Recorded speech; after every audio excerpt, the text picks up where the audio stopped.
करती हैं कि लोग गिरे पड़े हैं, एक के हाथ में आटा है, 5 उस आटे के थैले को खींच रहे हैं, लोग एक दूसरे को धक्के दे रहे हैं, एक दूसरे को थप्पड़ मुक्के मार रहे हैं, एक दूसरे को लहू लुहान कर रहे हैं।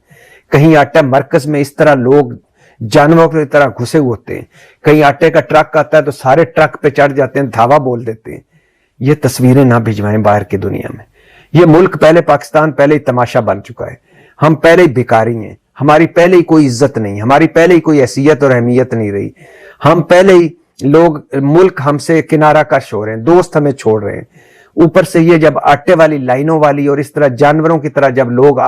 एक दूसरे को मार रहे होते हैं आटे के लिए, या गरीब लोग 5-5 किलो के थैले या 10-10 किलो के थैले आटे के लिए एक दूसरे के ऊपर चढ़ रहे होते हैं, कुचल रहे होते हैं, जब ये बाहर हमारे दुश्मन स्पेशली भारत या और कोई देखता है तो वो हंसता होगा और मजाक और ठट्टे और जुगते मारता होगा। हमें कम से कम आप आटा नहीं दे सकते, आप कुछ कर नहीं सकते, तो यही ना करें कि हमारी बेइज्जती ना करवाएं, इस मुल्क की बेइज्जती ना करवाएं, इस कौम की बेइज्जती। खैरियत से, लेकिन एक सवाल जो हम सब पाकिस्तानियों के जहन में है, भारत जैसे ममालिक को इतने बड़े इजलास की मेज़बानी सौंपे जाना और ऐसे हालात में सौंपे जाना, कश्मीर तो चले एक तरफ, उसको तो हम डिस्कस कर ही रहे होते हैं, भारत के अपने अंदर हालात क्या हैं, फिर आप बाकी ममालिक को इकट्ठा कर रहे हैं सिक्योरिटी सिचुएशन को बेहतर बनाने में, तो क्या सोच के उसको मेज़बानी दे दी गई थी सर जी? देखिए, पहली बात तो ये है कि ये रिवॉल्विंग पोजीशन है। आज ये इंडिया के पास है, कल को ये पाकिस्तान के पास भी आएगी और ये सब ममालिक जो हैं वो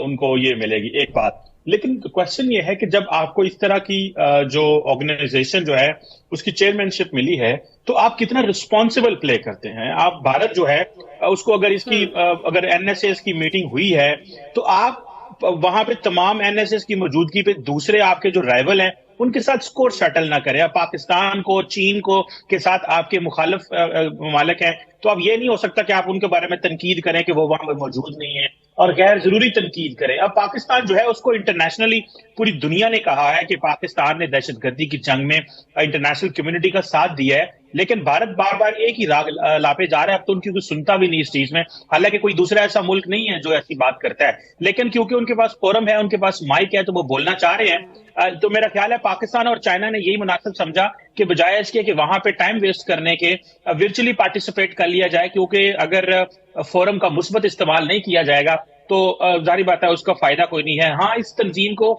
रशिया और चाइना वहां बैठे हुए हैं, उनका काम यह है कि वो भारत को फोर्स करें कि वो रिस्पॉन्सिबल बिहेव करे, ना कि, और पर्टिकुलरली रशिया की ये जिम्मेदारी बनती है कि रशिया के ताल्लुकात भारत के साथ बहुत अच्छे हैं, कि वो रिस्पॉन्सिबल बिहेव करे। और चाइना स्ट्रांग प्लेयर होने की वजह से ये मेक श्योर करे कि खित्ते में हम जब इस तरह का फोरम किसी एक मुल्क के पास आए तो दूसरे मुल्क के बारे में बैसिंग ना की जाए। जी ठीक है। अच्छा, इसमें सी पैक पर भी बहुत ज़्यादा नुक्ताचीनी की जा रही है, लाइक पाकिस्तान को,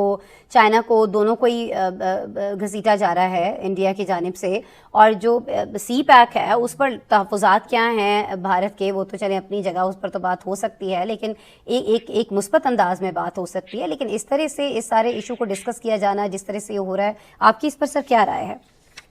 देखिए मैडम, मैं समझता हूँ यहाँ पे पाकिस्तान की कोताही ये है कि पाकिस्तान को थोड़ा ऑफेंसिव प्ले करना चाहिए। अगर आपको याद हो कि इस वक्त जो इंडियन ऑक्युपाइड कश्मीर है, वहां पे कुछ अरब ममालिक और बाकी ममालिक के लोग आके इन्वेस्टमेंट कर रहे हैं, तो पाकिस्तान को वहां बोलना चाहिए ना कि ये डिस्प्यूटेड टेरिटरी है, अगर थर्ड पार्टी आके इन्वेस्टमेंट करती है तो उसके कॉन्सिक्वेंसेज हो सकते हैं, या इस पे नहीं करना चाहिए। अब पाकिस्तान वहां पे खामोश है। अब देखिए ना, China Pakistan economic corridor, Pakistan और चाइना दोनों सॉवरन मुल्क हैं, हम अपनी मर्जी से कर रहे हैं, लेकिन वो कहते हैं जी आप इसे कश्मीर से क्यों गुजार रहे हैं, आप इसे गिलगित से क्यों गुजार रहे हैं। तो बेसिकली इंडिया जो है वो डेफिनेटली अपने जो वेस्टर्न पार्टनर्स हैं उनको खुश करने के लिए इस तरह की बातें करता है। एक तो ये चीज, और दूसरी मैं चीज समझता हूं कि पाकिस्तान क्योंकि अपने अंदरूनी चैलेंजेस की वजह से ज्यादा मसरूफ है, तो हमारी जो लीडरशिप है उनको थोड़ा ऑफेंसिवली इस पर बात करना चाहिए। एक तरफ तो हम जाके यूएई को ये कहते हैं कि आप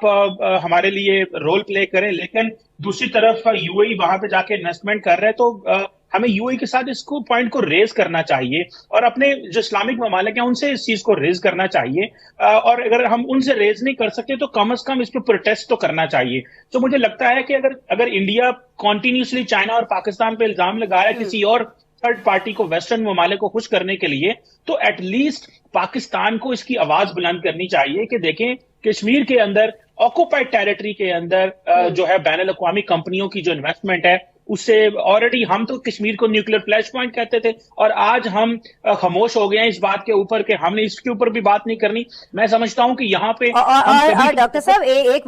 बड़ा अच्छा मौका ये भी है कि जब वहां पर अफगानिस्तान के हवाले से बात हो रही है, दहशतगर्दी के हवाले से बात हो रही है, तो अफगानिस्तान की सरजमीन को दहशतगर्दी के लिए, पाकिस्तान के खिलाफ दहशतगर्दी के लिए जिस तरह से भारत ने इस्तेमाल किया उसको भी हाईलाइट किया जाना चाहिए।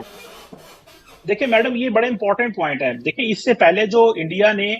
जो एससीओ के एनएसएस हैं या बाकी जो एनएसएस को बुला के अफगानिस्तान के हवाले से बात की, पाकिस्तान ने उसमें भी शमूलियत इख्तियार नहीं की। एक तो चीज है कि ठीक है कि पाकिस्तान ने यह मौकफ इख्तियार किया है कि भारत जो है उसका कोई कंस्ट्रक्टिव रोल अफगानिस्तान में नहीं है, लेकिन मैं इसके साथ साथ यह भी समझता हूँ कि प्लेटफॉर्म को खाली छोड़ना भी कोई दूर अंदेशी ना होगी। प्लेटफॉर्म पे जाके बात करना, अपना मौकफ रखना, ये बात बिल्कुल ठीक है कि दुनिया के जितने मर्जी ममालिक अफगानिस्तान के हवाले से बात करते रहे, लेकिन जब तक पाकिस्तान नहीं होगा एक देर पा सोल्यूशन अफगानिस्तान में मुमकिन नहीं है।